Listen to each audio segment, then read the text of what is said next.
En 4 de la résistance au putsch du 16 septembre 2015, devoir de mémoire, droits et devoirs du citoyen dans la lutte contre le terrorisme. C'est autour de ce thème que s'est opéré le 16 septembre dernier la halte commémorative sur cet épisode de la vie sociopolitique du Burkina.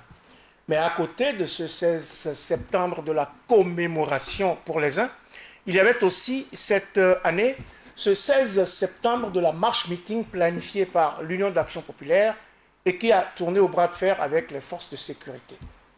Vous avez dit bras de fer, la procureure de la Cour pénale internationale vient de faire appel de la décision d'acquittement accordée le 15 janvier dernier à Laurent Koudou-Gbagbo et à Charles Blé Goudé, qui sauvera sa mise dans ce feuilleton à l'ivoirienne qui joue les prolongations et qui, sur un tout autre registre, remportera le second tour de l'élection présidentielle tunisienne entre le conservateur et l'homme d'affaires, deux candidats anti-système sortis des urnes du premier tour.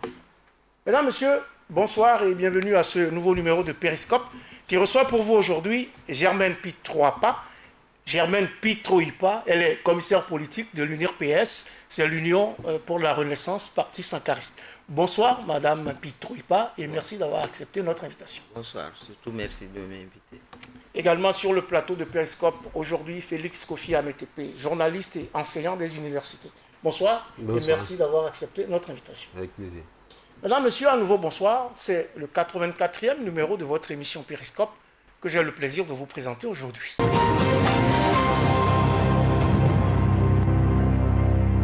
Cela fait maintenant 4 ans qu'un putsch, celui perpétré par le Conseil national pour la démocratie, CND, le 16 septembre 2015, a failli changer le cours de la vie sociopolitique du Burkina. Mis en échec par l'impressionnante mobilisation des populations, ce que l'on a qualifié de coup d'État le plus bête du monde est désormais rangé dans les mémoires de l'histoire. D'autant qu'un procès s'est tenu qui a livré son verdict entre condamnation et acquittement. Pour vous deux qui êtes sur mon plateau ce soir, que peut-on retenir du 16 septembre aujourd'hui, alors même que la situation sécuritaire du Burkina reste très préoccupante? Félix Kofi Ametepe. Oui, 16 septembre, c'est... En tout cas, on garde en mémoire ce jour-là où les choses auraient pu basculer autrement.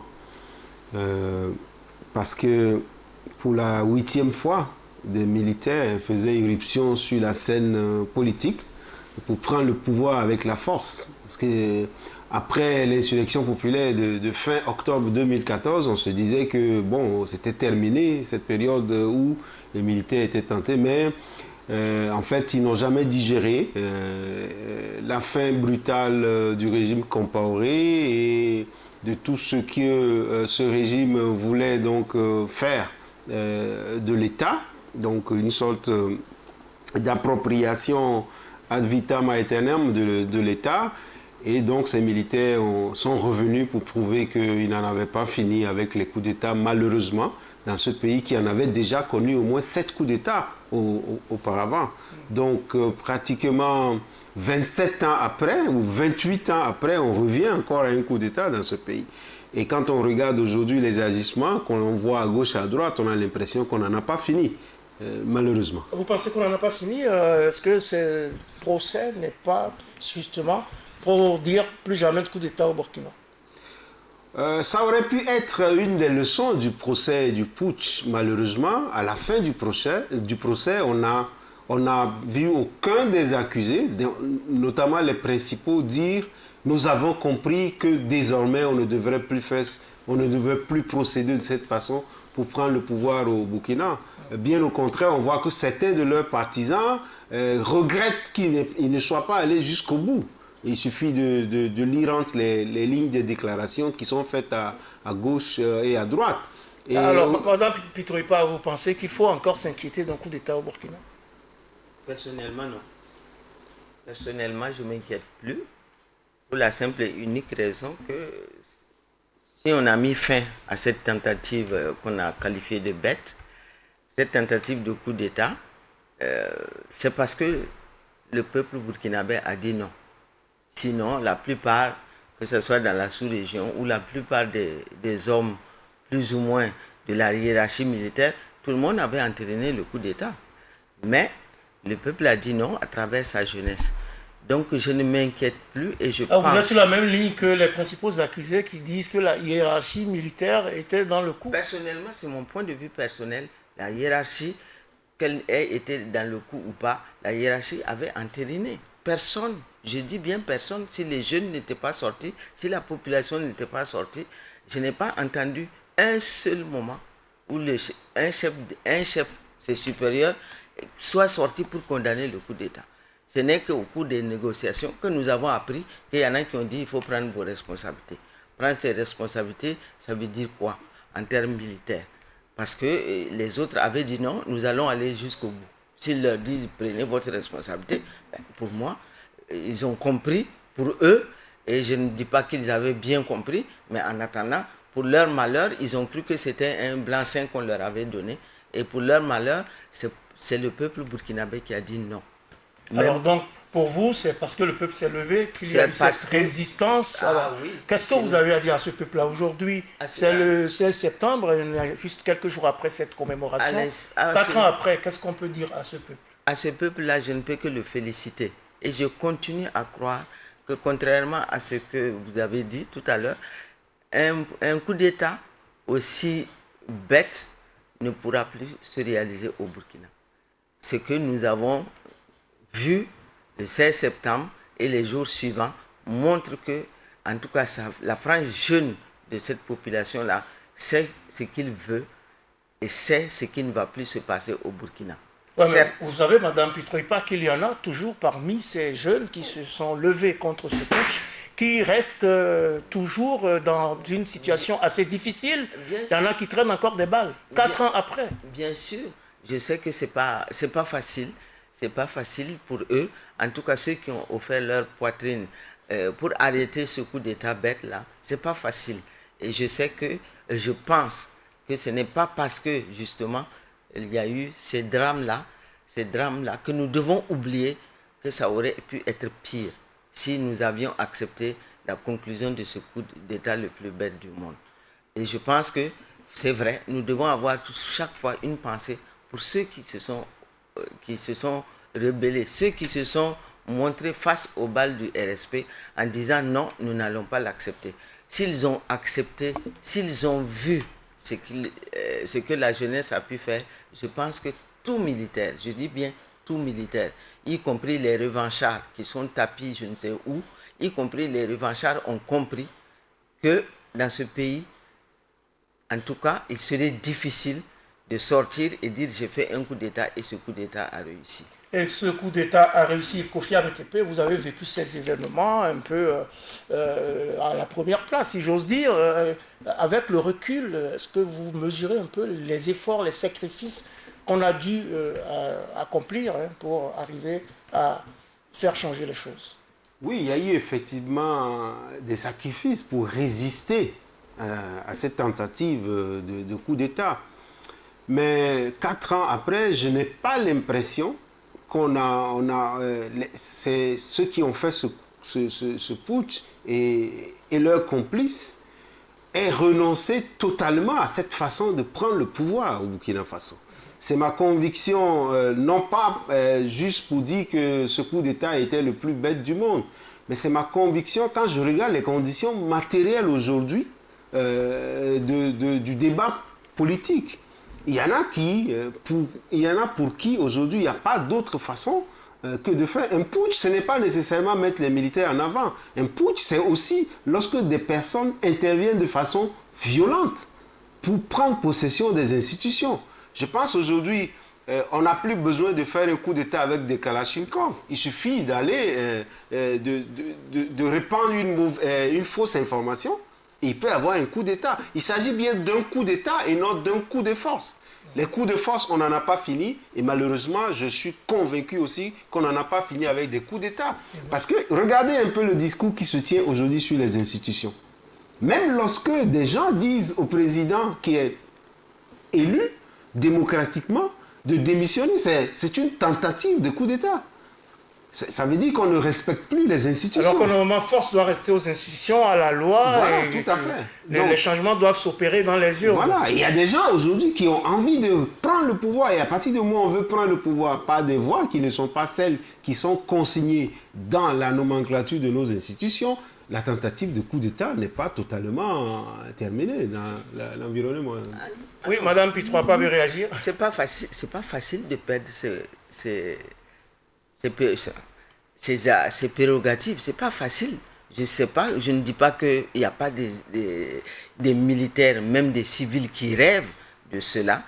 Mais ce qui a été démontré le 16 septembre, en tout cas, montre que dans ce pays-là, ce qui va se passer, ça se passera soit avec la bénédiction du peuple ou pas du tout. Et ça ne se passera pas. Vous pensez que s'il y a une nouvelle tentative, il y aura la même résistance? S'il y a une nouvelle tentative, il y aura la même résistance dans les mêmes conditions.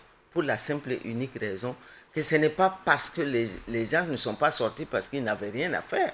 Ils ont compris que ce qu'ils avaient réalisé le 30-31, on voulait remettre ça en cause. 30 et 31 octobre 2014. Mais la situation du pays est quand même assez préoccupante avec ce terrorisme qui nous traque de toutes parts. Que vous inspire justement le thème de la commémoration de ce 16 septembre en 4 de la résistance au putsch, devoir de mémoire, droit et devoir du citoyen dans la lutte contre le terrorisme? Madame Pitroipa. Nous ne sommes pas les seuls pays à être confrontés à ce que vous appelez, à ce que nous tous nous acceptons comme étant des actes terroristes qui se passent. Ce n'est pas le seul pays et nous n'en avons pas fini et je ne crois pas qu'on va finir de sitôt. Ça n'a rien à voir avec le changement de régime par un putsch ou bien un coup d'État. Le terrorisme, nous devons l'intégrer comme étant un pas vers nous devons l'intégrer comme étant quelque chose que nous devons combattre. Une situation à affronter. À affronter et combattre et sortir victorieux de ce traquenard dans lequel on veut nous mettre. Oui, et mais Madame Pitroipa, la question c'est que le thème nous renvoie aux droits et aux devoirs du citoyen face à cette situation. Est-ce que vous avez le sentiment justement que le citoyen a pleinement conscience de ses devoirs et qu'il met également en avant ses droits? Je sais que la plupart du temps, c'est plus facile de revendiquer ses droits que de dire j'ai des devoirs à accomplir. C'est plus facile. Mais chacun de nous doit savoir qu'il a des droits, et c'est normal, mais les devoirs vont avec. C'est-à-dire que c'est deux mots qui ne peuvent pas se séparer. Mais il y en a qui veulent avoir des droits sans avoir les devoirs. Mais la loi est là pour leur rappeler à tous les jours qu'il y a des droits, mais il y a des devoirs. Alors, devoir de mémoire, droit et devoir du citoyen dans la lutte contre le terrorisme. Oui, absolument, parce que quand on retourne un peu en arrière, je parlais, si ce putsch avait marché, ça aurait fait le 8e dans l'histoire, la petite histoire d'une soixantaine d'années de l'État du Burkina Faso. Le 8e, on en a compté peut-être un peu moins que 8, non? Non. Tout à l'heure, j'interviendrai sur le 8e coup d'État dont il parle. Ça veut dire que quelque part, le devoir, les droits et les devoirs du citoyen aujourd'hui, c'est que les citoyens prennent le pouvoir véritablement. Qu'on ne se dise plus que pour régler les problèmes, il faut tout confier aux militaires ou à ceux qui ont seulement la force ou à ceux qui, naturellement, ont le pouvoir. Nous sommes passés en démocratie et on doit aujourd'hui, dans l'éducation, dans l'organisation sociale et économique, pouvoir effectivement donner le pouvoir au peuple pour que ce peuple ne soit plus tenté de se confier à des héros, quel que soit le pouvoir qu'on leur confie. Donc justement, que ce soit la situation du putsch manqué, ou bien aujourd'hui la situation du terrorisme qu'on vit, quelle est l'attitude, quel est le rapport que nous avons à ces deux événements? Il y a des gens aujourd'hui, quand vous les interrogez, pour eux, il n'y a rien d'autre à faire que d'aller régler le problème par la force. Or, je pense que je l'ai souvent dit sur ce plateau, qu'aujourd'hui, la solution à la question du terrorisme dépend de la capacité du peuple à résister. Il faut une autre résistance. Et cette résistance ne peut être que citoyenne. Parce que, quelles que soient les armes que les militaires vont détenir, on est dans une situation où les forces n'agissent pas de la même façon. Donc il faut que il y ait donc une nouvelle culture d'appropriation du pouvoir réel qui est donc que les civils passent en première ligne pour que aujourd'hui toutes ces questions de sécurité, mais également de légitimation de nos institutions deviennent l'affaire de tous, ou bien en tout cas l'affaire de la majorité. Donc pour qu'on congédie définitivement ces vieux démons-là qui continuent de hanter la mémoire du peuple. Madame Pitroipa ne demande pas mieux. Je ne demande, moi je ne demande pas mieux. Ce que je sais, c'est que les militaires, quelle que soit leur spécialité, pour faire face à ce à quoi on a affaire aujourd'hui, c'est-à-dire des actes terroristes, il faut que le peuple s'organise. Il faut faire confiance au peuple. Sinon, personne ne peut nous défendre plus que nous-mêmes. Quel que soit celui qui va venir, malgré sa bonne volonté, si le peuple n'est pas associé à sa propre défense, à sa propre sécurité, eh bien, nous ne sommes pas loin d'attendre 100 ans pour y arriver. Alors, pensez-vous justement que le peuple est associé et qu'il prend conscience de cette façon d'opérer? Je pense que, bon, c'est vrai qu'on a toujours l'impression que ce peuple ça c'est la nature du peuple burkinabé. Savoir que à chaque fois, on ne rentre pas dans les schémas classiques. On veut nous mettre dans des cases. À chaque fois, on y échappe. 3 janvier 1966, nous avons échappé à ces analyses-là. Il n'y a pas longtemps, nous avons échappé le 16 le 16 septembre. Contrairement à ce que les gens s'y attendaient, les gens s'attendaient à ce que ça se passe comme ça avait l'habitude de se passer, et ça ne s'est pas passé de cette façon. Le peuple burkinabé ne rentre pas dans les trucs prévus d'avance, les calculs prévus d'avance. Moi, je pense qu'au point où nous en sommes, je pense que ceux qui sont à la tête de ce pays-là doivent se convaincre qu'il faut associer le peuple à la défense de ce pays-là, à la défense de ce territoire, et lui donner les moyens de se défendre. Quand je dis les moyens, ce n'est pas de dire de donner des armes. Nous pensons que pendant les 4 années de la Révolution, ça fonctionnait. Le fait que le peuple avait envie de défendre ce qu'il avait acquis, à savoir donner les CDR donnaient des informations tout à fait efficaces aux hommes de tenue. Et nous pensons que nous pouvons recommencer à donner des possibilités au peuple burkinabé au moins de prendre en charge sa sécurité. Ce n'est pas parce qu'ils avaient des calages. Indépendamment des calages, dans les villages, ce n'est pas avec les calages qu'ils se baladaient. Ils faisaient des rondes de quartier pour sécuriser la population. Dans les villages, dans les villes, on voyait ça, oui. Tout le monde et tous nos adversaires de la Révolution n'ont toujours mis que ça en avant. Mais dans les villages, ils s'organisaient entre eux pour faire la ronde et sécuriser les lieux stratégiques. Il faut donc reprendre ça. Et pourquoi pas? Pourquoi pas? Comment on y arrive? Si quelque chose a réussi, on peut s'en inspirer. Ce n'est pas la même période, certes, ça c'est vrai. Peut-être que ce n'est pas les mêmes données, ça c'est vrai. Mais le peuple burkinabé et ceux qui sont à la tête de ce pays peuvent adapter ce système-là de renseignement. Dans ce pays, ce peuple peut être à la tête du maillon qui peut permettre de combattre ces terroristes-là. Alors, mais Félix Kofi Ametepe, comment on arrive à ça?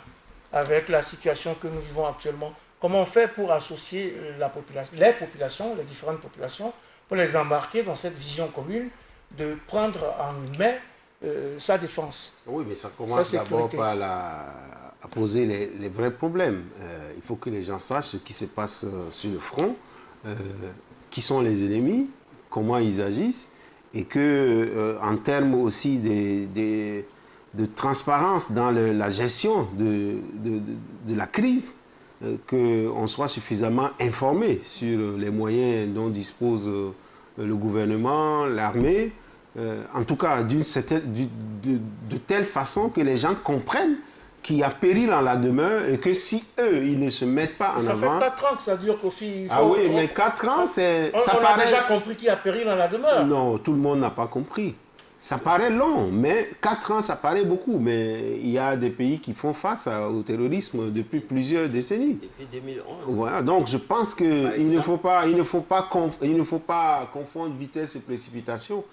C'est une crise suffisamment profonde parce que le système sécuritaire qui existait n'était pas adapté à cette situation-là.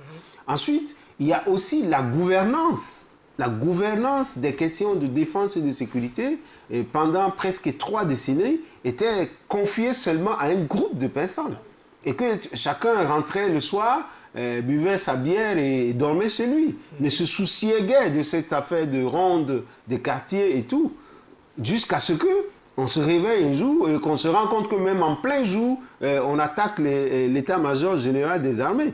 Donc, il faut changer sa façon d'être en rapport avec les questions de sécurité et de défense. Il faut donc changer, en effet. Ce qui est intéressant, c'est que pour une première fois quand même, ce putsch, lui, a connu un épilogue judiciaire. Un épilogue judiciaire à travers ce procès qui s'est achevé le 2 septembre dernier par l'énoncé du verdict final. Ce 16 septembre aurait donc dû avoir une connotation toute particulière, mais oui, il y a eu plutôt 2 16 septembre. Celui commémoratif du gouvernement et celui protestataire de l'Union d'action syndicale qui a organisé une marche-meeting finalement dispersée à coups de gaz lacrymogène. Alors, tout cela ne fait-il pas un peu de désordre, Germaine Pitroipa? Je vais vous dire, c'est parce que les journalistes donnent de l'importance. L'Union d'action syndicale, ils ne l'ont même pas appelé syndicat, ils ont appelé populaire. L'Union d'action populaire. Ils ont dit, ils ont défié la loi.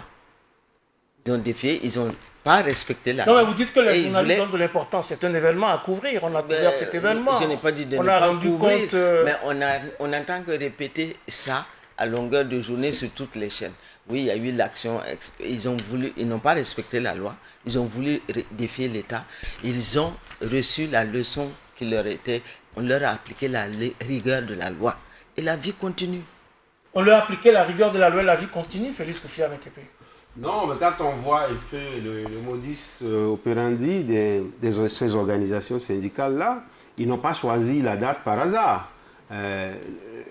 Il faut bien regarder qu'on était à l'Union d'action syndicale qui s'est muée à l'Union d'action populaire. Donc ça veut dire que c'est quelque chose qui a été bien ficelé, bien monté de leur part. Et évidemment, si ça s'était passé comme ça, sans réaction de la part de l'autorité, c'est les mêmes qui auraient dit, mais on est dans quel état finalement?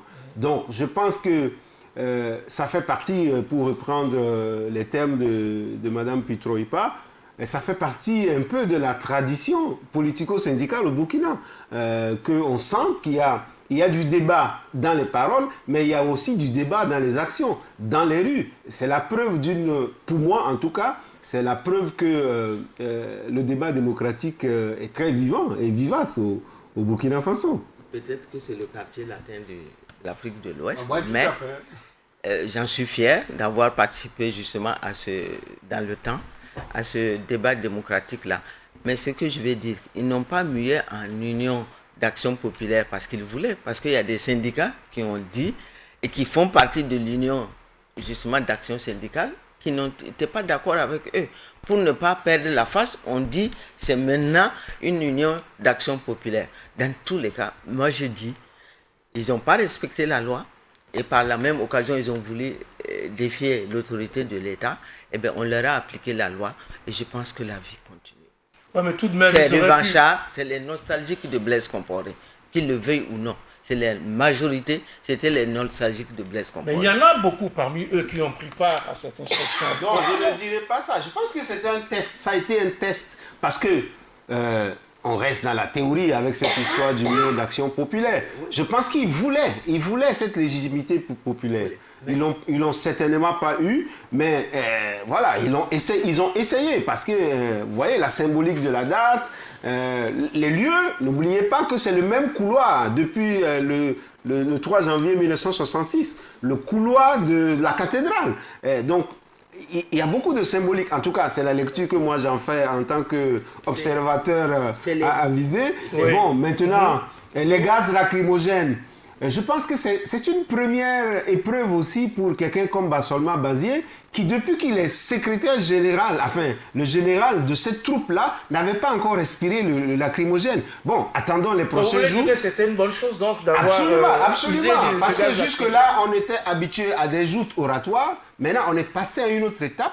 On espère qu'on restera dans les proportions non violente. Oui, Oui, pour que... La symbolique du couloir du 3 janvier, comme ils disent, au 3 janvier, on a été gazés. Bien sûr, Mais donc ils ont été gazés aussi le 16 Nous avons septembre. été gazés. Mais Maintenant, c'est les autres qui sont nos gazés. responsables n'ont pas fui nous laisser. Hein. Mais eux aussi, ils n'ont pas fui. On les a vus écoutez, lever. oui, donc ça, c'est la pièce montée après. Nous, nos responsables, les Kizerbo, n'ont pas fui nous laisser. Bien au contraire, ils cherchaient à nous mettre à l'abri. Nous, les jeunes, parce qu'on avait 14-15 ans. Non, ça, c'est une anecdote. Soit dit en passant, ils veulent la symbolique. Ils ont tenté par tous les moyens. C'est le débris de ce qu'on appelle le PCRB. C'est le débris qui reste. Le débris, ils ont été battus le 4 août par nous. Et je pense qu'ils ne digèrent pas ça. Ils n'ont pas digéré le 4 août. Ils n'ont pas digéré que l'insurrection se soit passée sous leurs yeux sans qu'ils n'aient participé, parce qu'ils ont refusé de participer, pas physiquement, individuellement, mais les organisations syndicales ont dit non, et ils ne vont pas participer aux marches du 30-31. Ils ont refusé de marcher, et le putsch leur a servi de moyen de se racheter, parce qu'ils ont regardé le train de l'insurrection passer. Ce qu'ils appelaient les surgis de nulle part, parce que c'est comme ça qu'on les qualifie, les militants du ballet citoyen, les militants de toutes les OSC qui se sont ligués contre l'article 37, c'est ça qu'ils appelaient les surgis de nulle part, parce que eux, ils n'ont pas participé à ça. Ils veulent se rattraper, ils ont essayé de se rattraper avec ce putsch-là, mais ce n'est pas seulement la grève générale qui a mis fin à ce putsch, que je sache. La grève générale, certes, a paralysé, a contribué, mais ce n'est pas la grève générale seule qui a mis fin à cette aventure malheureuse. Mais l'insurrection était quand même... L'insurrection, eux, ils ont regardé l'insurrection passer. Ça, il faut pas qu'ils essayent. Ils veulent bénéficier des fruits de l'insurrection après qu'ils aient regardé le train passer. Mais les syndicalistes ont également joué un certain rôle dans tout ce qui est... Dans ces changements qui sont... Oui, mais je pense que ce qui est très élégant, dans le contexte sociopolitique du Burkina, c'est que ces syndicats survivent quand même. Et que malgré ce que dit Mme Pitroipa sur l'échec ou bien le fait qu'il n'y ait que des débris de PCRV, bon, ça continue d'inspirer une France assez importante. Quand vous regardez aujourd'hui un peu toutes les preuves que ces syndicats imposent au gouvernement, moi je veux bien qu'on dise qu'ils ont échoué, mais prouvons-le sur le terrain de l'administration publique. Parce que ces syndicats, par tous les moyens, annoncent des grèves et paralysent l'administration. Exactement. Donc, pour moi, une victoire sur ces organisations devrait nous amener à une normalisation de la vie sociale et économique. Qu'on mette les hommes et les femmes à la place qu'il faut. Bon, c'est vous qui êtes au pouvoir, donc il faut... J'en conviens, je suis associé à ce pouvoir, j'en conviens. Je dis bien que je pense, j'espère, pour ceux qui sont des décideurs, que la récréation est terminée. Il faut terminer la récréation. Alors justement, puisque vous êtes au pouvoir et que vous estimez que la récréation est terminée, êtes-vous, Madame Pitroipa, satisfaite de la gestion de cette crise sécuritaire par nos gouvernants? La lutte contre le terrorisme devrait être notre plus grande plateforme d'action. On n'a pas résolu toutes les questions. Et moi, je dis que cette crise-là du terrorisme a les institutions militaires. Il y a l'institution militaire. Il ne faut pas qu'on se cache, il ne faut pas qu'on se voile la face. Il y a un travail à faire au sein de l'armée.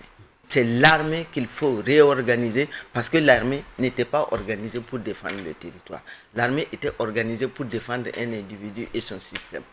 Maintenant, il faut réorganiser l'armée et donner la place qu'il faut à ceux qu'il faut. Qu'on ne nous dise pas, pendant 27 ans, des gens se sont assis, on leur a enlevé tout pouvoir militaire, ils n'ont rien dit, ils ont continué comme si de rien n'était.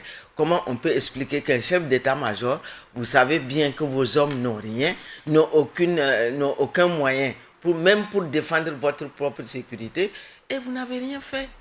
Comment est-ce qu'on peut continuer à être chef d'état-major alors qu'on a regardé pendant 20 ans dépouiller l'armée de toutes ses capacités de défense du territoire? Pourquoi? Alors, l'institution militaire est à revoir parce que je suis convaincu, ça c'est mon point de vue personnel, et je suis convaincu que si on réforme, on réorganise l'armée, eh bien nous viendrons à bout. Ce n'est pas seulement par la force qu'on va venir à bout du terrorisme. Ça, j'en conviens, ce n'est pas que militaire. Ça, j'en conviens. Mais je ne suis pas de ceux qui disent qu'il faut appeler Yal Agali, comment vous l'appelez, qu'il faut l'appeler pour négocier. Ou sortir les généraux de prison. Ou sortir les généraux de prison pour qu'ils étaient où pendant ce temps? Qu'est-ce qu'ils ont? C'est eux qui ont fabriqué le nid de ce terrorisme-là. Mais c'était aux portes des autres peuples de la sous-région. Ce qui était un crime les plus odieux qu'ils aient commis.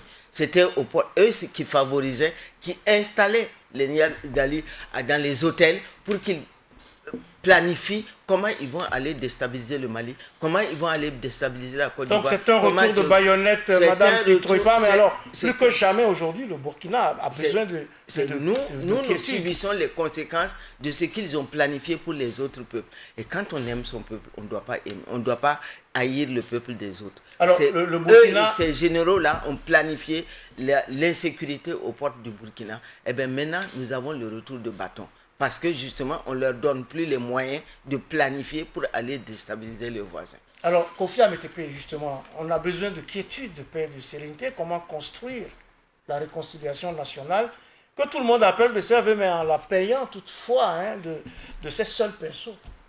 Ou avec ses seuls pinceaux. En tout cas, c'est assez complexe de construire la réconciliation dans une crise. Parce qu'effectivement, la priorité devait être plutôt de sauver la patrie d'abord. Et après, s'il y a nécessité de se réconcilier, on se réconcilie. Mais on a l'impression qu'on se trouve un peu... Certains utilisent la crise pour faire du chantage en disant si vous ne nous associez pas, on ne trouvera pas de solution. Mais je pense que ça aussi, c'est quelque chose d'un peu malsain. Il faut assainir la discussion politique.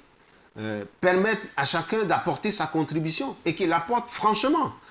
Parce que lorsque la patrie est en danger, on ne se regarde plus soi-même. On est prêt donc à se sacrifier pour la patrie. C'est un peu ce qui manque et qui fait que finalement, que ce soit du côté des gouvernants eux-mêmes qui affichent des bonnes intentions, on ne voit pas jusqu'où ça va. Et donc les années passent, les mois passent, et on ne voit pas véritablement la situation. De quelle réconciliation parle-t-on? De quelle réconciliation?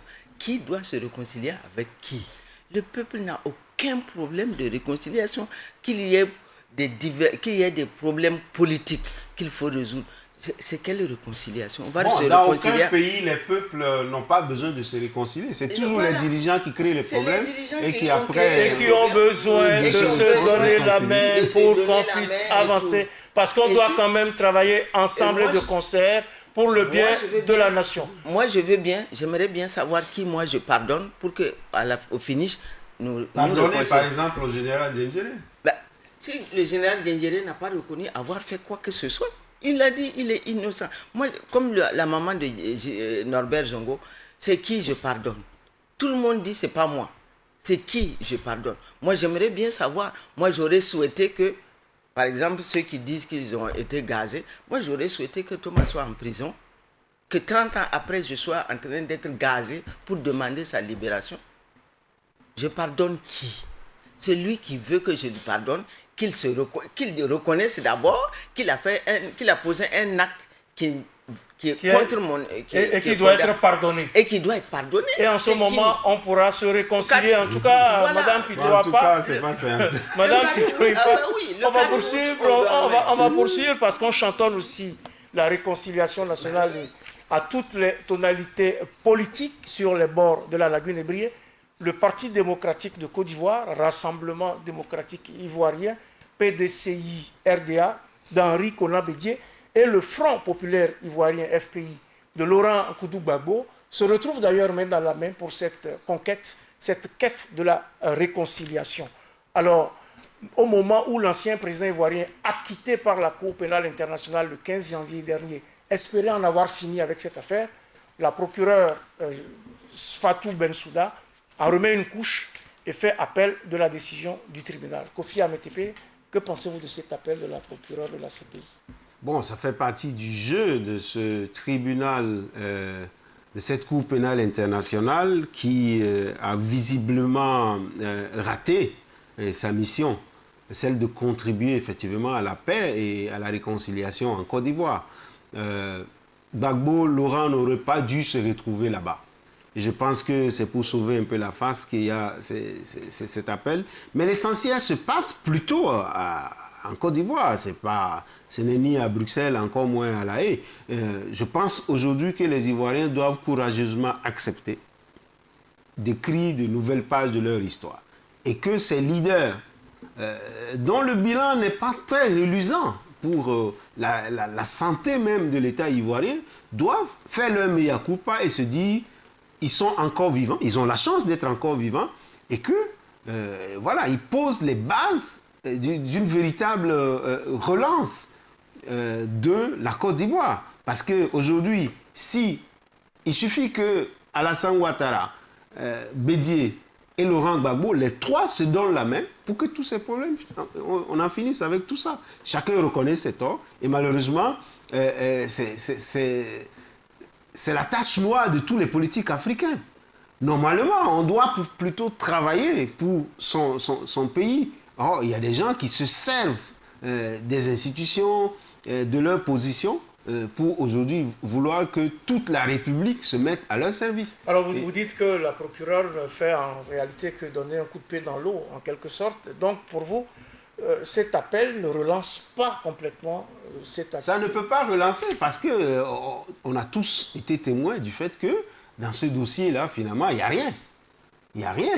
L'instruction a été complètement bâclée. Non, pas bâclée, mais voilà. Il manquait de preuves. Ça manquait de preuves. Mais est-ce qu'on pouvait trouver les preuves qu'il fallait pour étayer mais justement, une telle s'il n'y a pas de preuves, bon, comment vous voulez aujourd'hui que cette jeunesse qui regarde ces gens faire la politique croit encore à la politique? Voilà. Quand on parle de désenchantement, c'est tous ces éléments-là. Ça veut dire que si moi je suis au pouvoir, je peux déporter mon adversaire le plus loin possible et que plusieurs années après, on se retrouve à dire qu'est-ce qu'on veut enseigner aujourd'hui dans les écoles de droit aux jeunes qui vont dans les universités pour dire bon, c'est ça la justice. Si c'est ça la justice, évidemment, ça n'a rien de problème. C'est ça la justice? Moi, je dis tout simplement, si on a accepté un système, il faut subir les rigueurs. Le système judiciaire tel qu'il est aujourd'hui ne correspond pas à ce que moi, je considère comme une justice. Que les trois, quand vous dites qu'il faut que tous les trois là se réconcilient, parce qu'ils ne sont pas arrivés au pouvoir pour satisfaire le peuple ivoirien. Chacun veut arriver au pouvoir pour bénéficier des avantages du pouvoir. Si c'était pour le peuple ivoirien, je crois qu'il n'y aurait pas eu cette crise de 2010. Il n'y aurait même pas eu cette crise de 99 où des gens ont occupé, où des rebelles ont occupé toute une région et puis se considéraient comme un no man's land. Non, ils ne se battaient pas. Chacun avait un intérêt quelconque. Et ces intérêts, s'ils sont contrariés, ils sont prêts à tout pour y arriver. Comme disait quelqu'un, ils sont prêts à brûler le pays pour pouvoir chauffer leur café. Et c'est ce qu'ils ont fait en Côte d'Ivoire. Ils ont brûlé le pays pour chauffer leur café. Aucun des trois, et je dis bien aucun des trois, n'a pensé au peuple ivoirien avant de poser tel acte ou tel autre acte. Parce que Gbagbo à la CPI, c'est une question de rapport de force, parce que c'est lui qui est le perdant. Gbagbo s'est retrouvé à la CPI parce que Alassane Ouattara a décidé qu'il va aller à la CPI. Gbagbo serait sorti vainqueur, Alassane Ouattara sera à la CPI. Parce que dans les 3000 morts, il n'y a pas que les partisans de Gbagbo qui ont tué. Et justement, on a le sentiment que tout cela se fait sur le dos de ces 3000 morts. Cet appel est sans doute le dernier épisode d'un long processus qui a commencé en 2011 avec le transfèrement le 30 novembre de Laurent Gbagbo à La Haye suite au mandat d'arrêt délivré sous scellé le 23 novembre 2011. Ensuite, si la première comparution a eu lieu le 5 décembre 2011, il a fallu attendre février 2013 pour l'audience de confirmation des charges dont la décision a été bouclée le 12 juin 2014. C'est en 2015 et précisément le 11 mars 2015 que la décision a été prise de joindre les affaires Laurent Gbagbo et Charles Blé Goudé, remis lui aussi à la CPI en mars 2014. Le procès s'est donc ouvert finalement le 28 janvier 2016, un procès fleuve de près de 3 ans. Un procès fleuve qui se termine par un acquittement pour lequel la procureure fait appel maintenant. Et bien évidemment, dans le cas Gbagbo, on parle d'acharnement judiciaire. Oui, effectivement, parce que cette histoire est sans queue ni tête, parce que malgré toutes ces pertes de temps, évidemment, et certainement aussi d'argent, on ne voit pas à quoi aboutit cette histoire de ces pays. Que ce soit pour le Congolais Jean-Pierre Bemba, que pour Laurent Gbagbo, Charles Blé Boudet aujourd'hui, à quoi ça sert tout ça? Oui, mais peut-être que la procureure se bat pour obtenir un non-lieu plutôt qu'un acquittement. Il faut que nous, les Africains, on arrête de jouer la comédie pour les autres.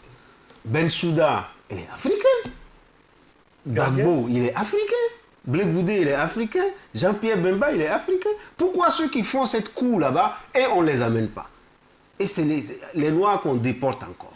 Ça ne rassure pas. Ça ne convainc pas les jeunes que le noir a un rôle important à jouer. Nous avons des problèmes de développement. Sans doute parce qu'il n'y a pas les structures, la logistique. Non, le Tchadien Hissène Habré a été bel et bien jugé à Dakar.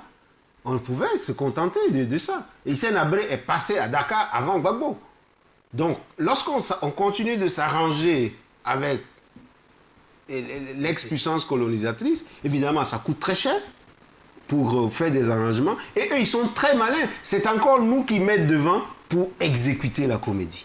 Et c'est vraiment malheureux. C'est vraiment malheureux, j'ai même plus trop. C'est la responsabilité des Africains. Absolument. C'est la responsabilité des Africains. Je ne les dédouane pas, bien au contraire.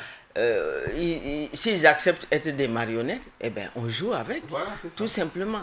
Et moi, je n'ai aucune, en tout cas pas une sympathie particulière pour Ouattara. Mais Laurent Gbagbo, pendant son pouvoir, non plus, n'a pas été de ceux qui ont défendu bec et ongle. Ses partisans disent oui, il a voulu tenir tête à la France. Tenir tête à la France. Mais je suis désolé, ce sont tous les contrats qui ont été signés en Côte d'Ivoire pendant sa période. C'était avec quoi? C'était les mêmes Bolloré, les mêmes Bouygues, les mêmes, qui dit Bouygues dit Sarkozy. Qu'est-ce qu'il a fait de particulier pour défier, soi-disant, comme disent ses partisans, pour défier la France, en dehors de dire que non, c'est moi qui ai gagné les élections, vous n'avez pas bien compté et c'est terminé. C'est tout. Ça, c'est la parole. Et donc, on revient au terrain politique. Vous êtes politique et d'ailleurs, il y a en ligne de mire et en perspective cette élection présidentielle de 2020, une coalition anti-Ouattara qui se met en place, Henri Konan Bédié qui rallie à nouveau avec le même Laurent Gbagbo, qu'il a contribué à envoyer à la CPI. Quand je vous dis que c'est la comédie en Afrique, c'est-à-dire que c'est nous qui prêtons le flanc pour que l'Occident nous traite comme nous sommes. Justement, comme je le disais tout à l'heure, il suffit que les trois sortent ensemble de la scène politique. Qu'est-ce que vous voulez quelqu'un qui est à l'extérieur, quelqu'un d'autre voit en ça, ce genre de comédie qui est en train de se jouer en Côte d'Ivoire sur le dos des 3000 victimes. C'est une comédie. C'est-à-dire que ce soit envoyer Laurent Gbagbo, que l'acquittement, etc. Et même les réconciliations, les conciliabules, tout ça c'est sur le dos des 3000 victimes. Comme quoi la politique a ses raisons. Voilà. Je ne vous l'apprends pas, la politique a ses raisons que la raison ne connaît pas. Non, ce serait faire injure à ce que nous appelons la raison. La raison. Il n'y a pas de raison dans ça. Il n'y a pas de raison dans ça. Et quelle raison? Qu'est-ce qu'ils peuvent dire au peuple ivoirien? Il n'y a que de la ruse. Il y a 3000 personnes qui sont mortes. Et on dit qu'il n'y a pas de coupable. On dit qu'il n'y a pas de coupable. Et on ne trouve pas de responsable non plus. On trouve pas encore. Et les mêmes qui se sont accusés hier se remettent encore ensemble. Se remettent ensemble pour pouvoir dire, ah non, finalement, il faut la réconciliation. Est-ce que c'est le peuple ivoirien qui exige cette réconciliation? Très rapidement, comment voyez-vous donc ce virage de l'élection présidentielle 2020 en Côte d'Ivoire? Un virage difficile à négocier? Non, les Ivoiriens nous ont habitués à jouer avec l'œuf. Non, l'œuf. Ils jouent l'œuf ici que je compare à leur pays. Hein? C'est quelque chose de très fragile. C'est fragile. Et ils jouent avec. Ils ne prennent pas son. Voilà, ils jouent avec. Nous, et donc, on attend de soin. voir qu'est-ce que ça va donner. Et on espère que cette fois-ci, le peuple ivoirien va mettre un haut là le plus vite possible avant que les choses ne tournent au drame. Mais en tout cas, on attend toujours cette décision du président Alassane Ouattara. Est-ce qu'il sera candidat lui-même ou pas? Et ça, c'est une question à éclaircir. En tout cas, d'une élection à venir à une élection en cours, nous partons de la Côte d'Ivoire pour arriver en Tunisie où Kaïs Saïed et Nabil Karoui, ces deux candidats outsiders dans le scrutin présidentiel qui s'est tenu le 15 septembre dernier, sont donc qualifiés pour le second tour avec respectivement 18,4% et 15,58% des voix. Un résultat qui provoque donc un véritable bouleversement de l'échiquier politique tunisien, plus que jamais en recomposition. En attendant donc ce second tour dont on n'a pas encore la date, cette élection résolument inédite, qui de ces deux candidats anti-système aura les faveurs des urnes de cette deuxième révolution tunisienne. Et tout d'abord, on l'a appris cet après-midi, l'ancien président Zine El Abidine Ben Ali est décédé ce 19 septembre en Arabie Saoudite, où il avait trouvé refuge suite à la révolution qu'il a chassé du pouvoir en 2011. Alors Kofi Antepe, que peut-on retenir de Ben Ali qui a dirigé la Tunisie pendant presque un quart de siècle? Je pense qu'il meurt finalement à une bonne date ou à une bonne période. La période où la Tunisie s'apprête à tourner la page. Et où une période en même temps où la Tunisie nous donne un autre exemple de faire confiance à des candidats anti-système. Donc Ben Ali tire sa révérence, il s'en va au moment où la Tunisie semble vouloir ouvrir une nouvelle page. Pour le Maghreb, bien sûr, mais aussi pour l'Afrique. Un candidat même qui se retrouve en prison et qui, a les faveurs des suffrages. Donc, pour moi, en tout cas, la Tunisie apparaît comme un pays béni de l'histoire. Un pays un peu où l'histoire devient le point d'observation essentiel de la politique dans ce pays-là. Et c'est la preuve donc que Ben Ali n'a pas été un président pour rien. Et il correspondait un peu à quelque chose. Et il fallait qu'au moment où on veut passer à autre chose, que lui, il s'achève définitivement. C'est le symbole. Définitivement, Germaine Pitroy pas. Qu'est-ce que vous retenez de Ben Ali? Non, mais moi, je ne retiens rien de bon. Ce que je vais dire, c'est dommage qu'il ne soit pas venu répondre à son peuple.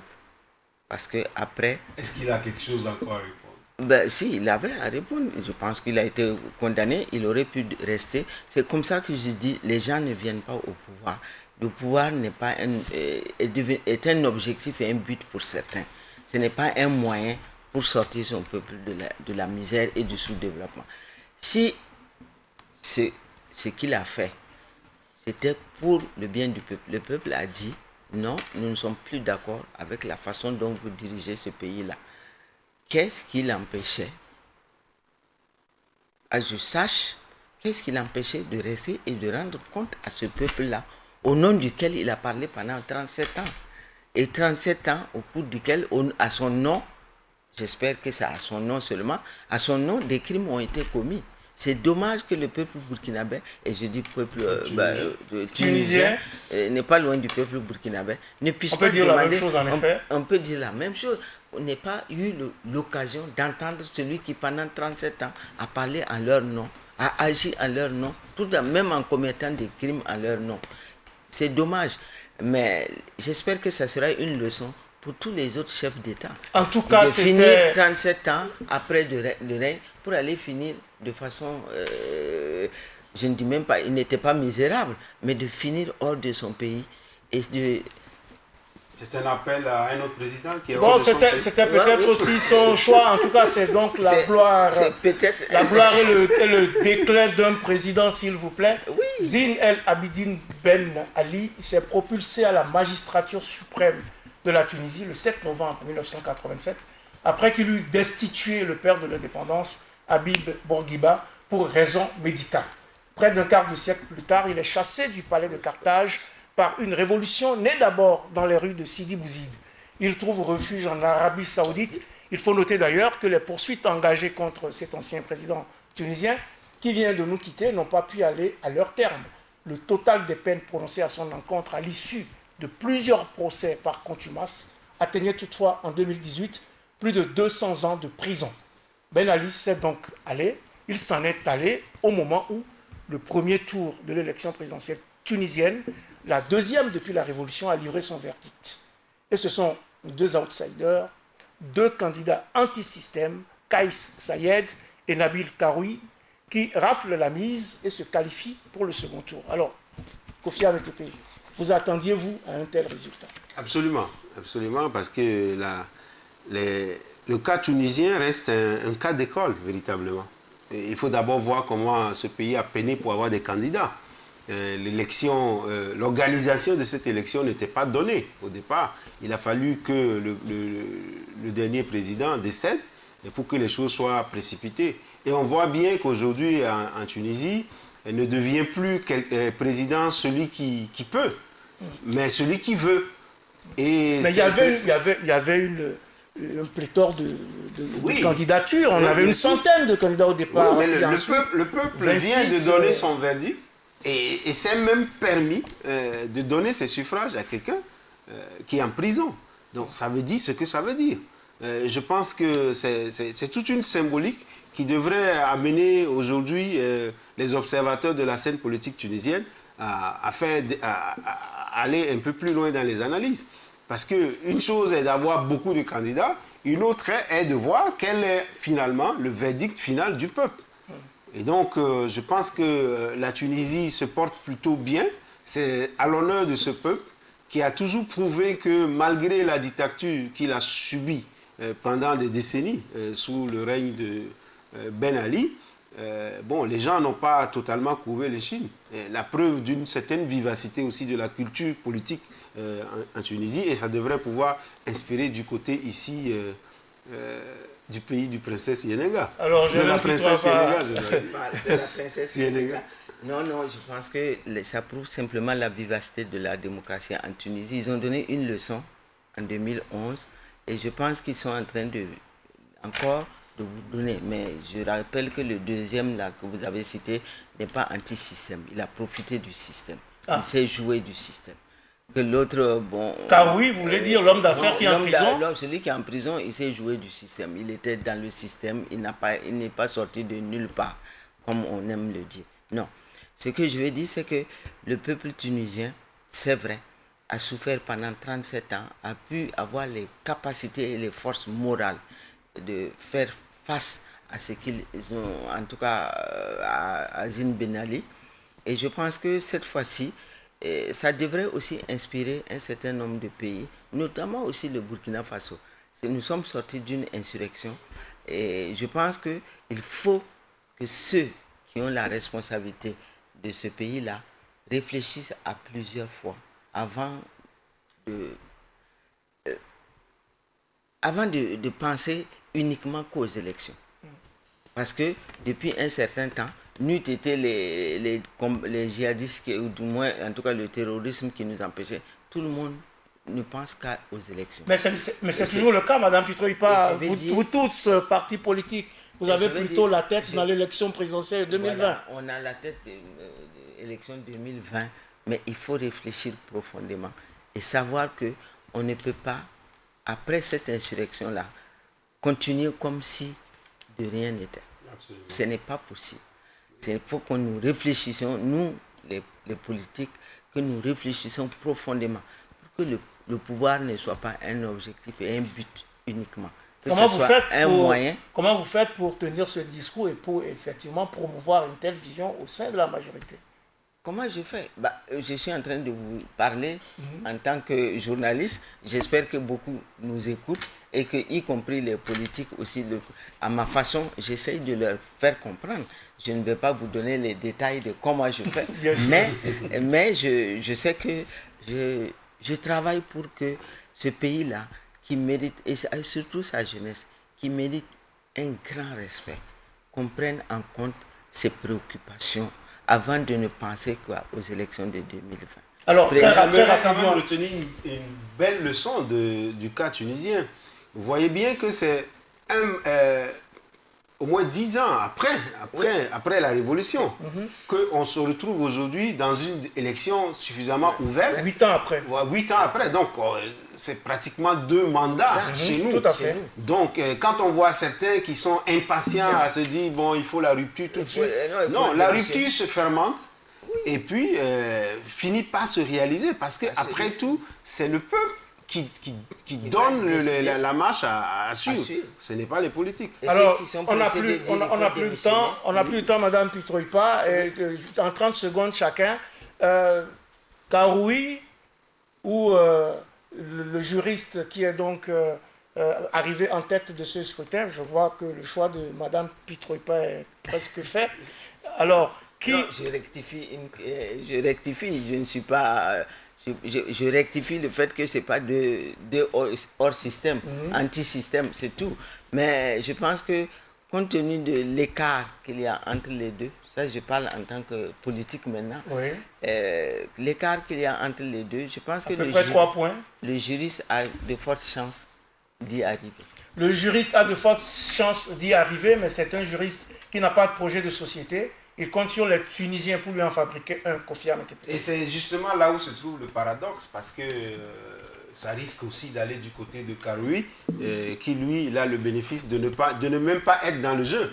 Et on fait les choses à sa place. Donc, quand on se retrouve dans une campagne électorale avec une médiation, évidemment, ça peut réserver beaucoup de surprises. Ça peut réserver beaucoup de surprises. Malheureusement, on n'ira pas plus loin dans cette émission, mesdames, messieurs. Ainsi s'achève Périscope numéro 84, qui recevait pour vous Germaine Pitroipa. Elle est commissaire politique de l'UNIR-PS, c'est l'Union pour la Renaissance Parti Sankariste. Merci, Madame Pitroipa, d'être venue sur ce plateau. Merci à vous de m'avoir invité et de me permettre à chaque fois de m'exprimer sur des sujets qui semblent polémiques, mais moi, je n'ai pas ma langue dans la poche. C'est très bien de ne pas garder sa langue dans sa poche. Félix Kofi Amétépe était également sur le plateau aujourd'hui, journaliste et enseignant des universités. Merci Kofi Amétépe d'être passé nous voir. C'est moi qui le remercie aussi. Merci à vous toutes et à vous tous pour votre fidélité à ce rendez-vous de Burkina Info, réalisé par Clarisse Benao aujourd'hui. Et il y avait également Fidèle Kaboré au CMT et au prompteur. Aïda Sankara a géré les sonos. La diffusion est assurée par Idrissa Diallo et les caméras par Ibrahim Soro. Mes invités et moi-même avons été maquillés par Evelyne Ouedraogo. Et merci à vous une fois de plus et n'oublions pas de prendre soin les uns des autres, surtout en ces temps troublés où chaque matin que l'on découvre est une grâce infinie, chaque manifestation de solidarité, une victoire. Mais prenons également date pour le prochain numéro de Périscope. Même jour, même heure, sur la chaîne qui vous donne les clés du monde.